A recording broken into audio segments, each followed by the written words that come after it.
kush është dhurata, të themi dhurata lulka, sepse... Lulka. Ku e gjete që më thrasin familjarët lulka, po. Unë kam lidh në Tiranë, te bloku, kur thonë me fjalë, gjitha ato gjasa të kisha për të bërë një vajzë shumë, le themi nga këto modernet. Trofta shumë delikate, sepse është e freskët, ka filluar të marrë këtë ngjyrën e bukur. Fillojmë t'i kthejmë që të marinojmë edhe këtë anë. Pothuajse është gati, duhet bëjmë shumë kujdes.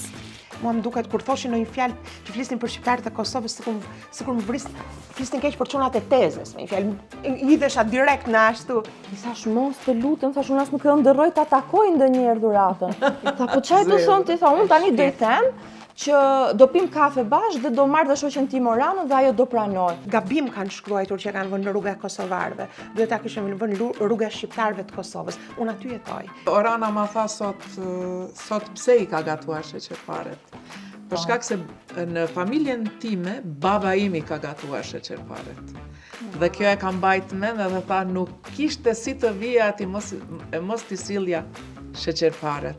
Gruaja, mishi dhe peshku kapen me dur. Që thonë tiranësit. Mbaj, duhet për t-shirt. Fantastike. Kështu që edhe ti që di që do marrësh një çik këtu? Do marr një çik, po. Pothuajse është gati. Unë do gatuaj një gjë që lidh jugun e Shqipërisë me veriun e Shqipërisë, me troftën.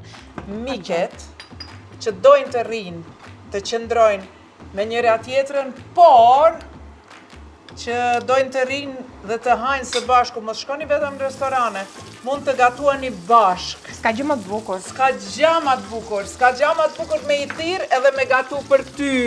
Po, sidomos. Kur gjen receta të vjetra, a i gjen në dorë shkrime antike apo të shfaqen në ëndër të shërbyra nga Skënderbeu personalisht? Spektakel.